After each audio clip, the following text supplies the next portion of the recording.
Hello and welcome to the Wellbeing College. Our aim at the college is to help you learn how to best take care of your mental well-being. We do that by providing learning opportunities where people can come together and explore resilience and positive mental health in the Scottish borders.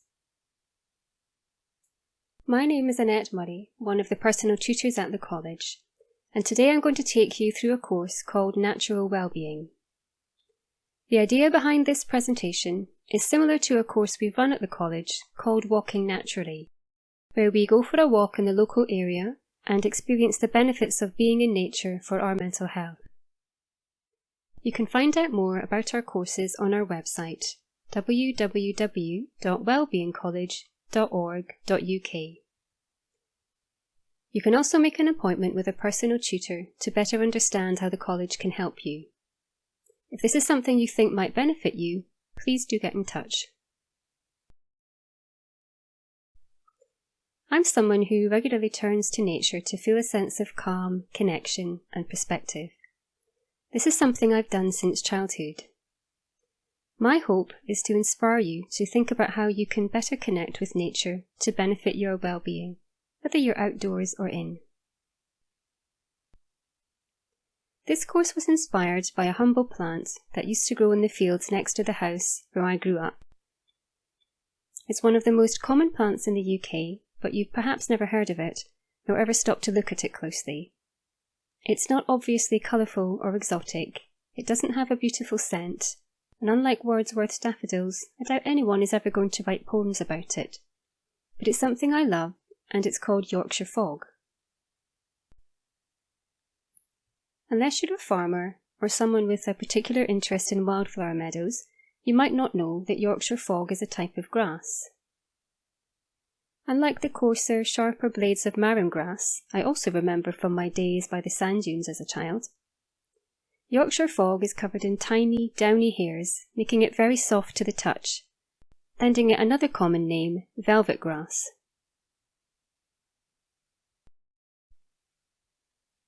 Like many grasses, it also flowers. When opening to the sun, the crowns of flowering spikelets are reminiscent of fields of oats. Each stem is like a plump cord of grey-green velvet, ornamented with lovely soft purple tassels that are quite tickly to the touch. If you were to ask me what I first remember about being in nature, I would say the feel of Yorkshire Fog as I run it through my fingers. It's a feeling so familiar and comforting to me that whenever I see a bit of Yorkshire Fog, I have to touch it, and it just takes me right back, in the sunshine, playing in the fields near my childhood home, and it brings a smile to my face. All that comfort from a simple blade of grass. Like the touch of Yorkshire Fog, it's our senses, what we see, hear, smell and feel when in nature, that can turn an ordinary stroll outdoors into something naturally soothing and therapeutic.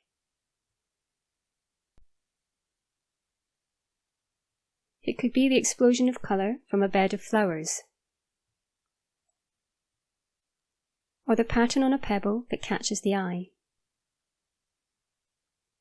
the sound of sea washing over pebbles, or the sound of bird song. The scent of wild garlic, or the deep rough ridges of tree bark. Nature, with its ability to capture our attention, can be a source of constant curiosity in life, as well as provide endless opportunities for connection. How many of us, upon seeing an image like this, naturally want to tell others about it?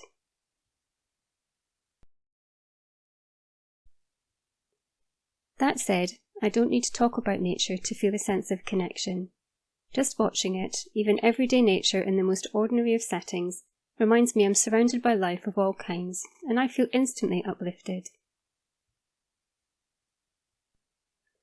I know I'm not the only one who has fond memories of nature, or feels better for having spent time in it. Simply going for a walk is something many of us instinctively do to relax and unwind. In fact, research has proven that spending time in nature can indeed make us feel healthier and happier. If you search online for how nature is good for our health and happiness, you can find out more. But I imagine your own experiences are evidence enough. I wonder, the next time you go out for a walk, what favourite memory of nature will you revisit? Or maybe there's a favourite memory you've yet to create.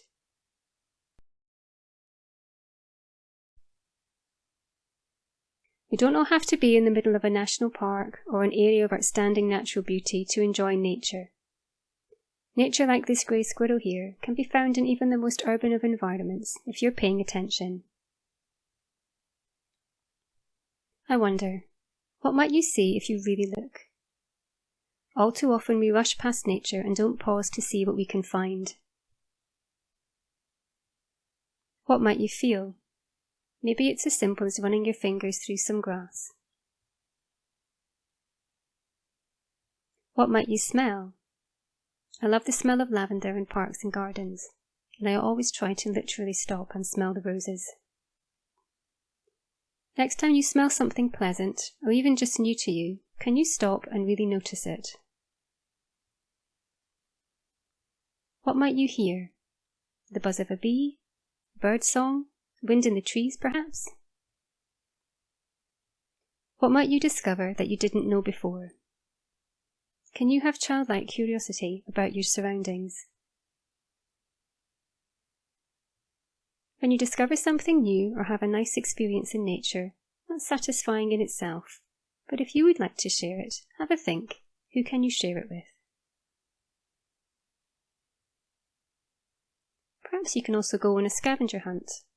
Conservation organisations like the Woodland Trust might have ideas to inspire you. Or simply decide before you go out what 5 things you're going to find. For example, a feather, a spiky leaf, a spring blossom, an insect, and a songbird. I don't see why activities like these should be just for children. If you'd rather not go too far afield, there are ways you can enjoy nature closer to home, or even indoors. If you have a garden, spend time in it just pottering, or just sitting, or perhaps put flowers where you can see them from a window. Can you feed the birds or put out some water for them? The RSPB website has some great tips on how you can help birds.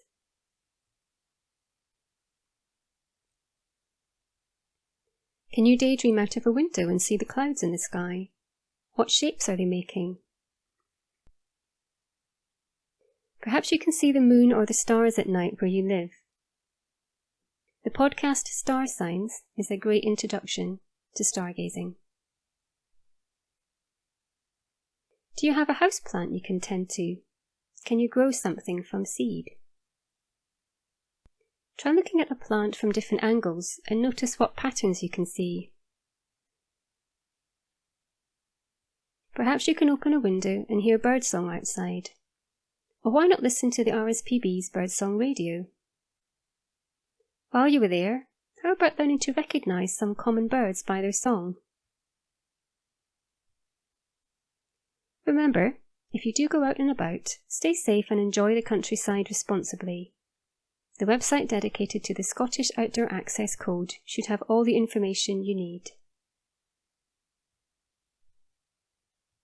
And also remember, whenever times are uncertain, rest in the certainties that nature offers.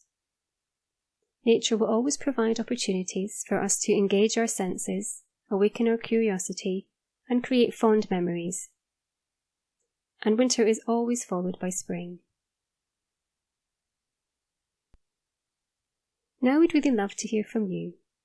Next time you're spending time with nature, whether indoors or out, why not take a photo and tell us what you have found, or perhaps share your tips.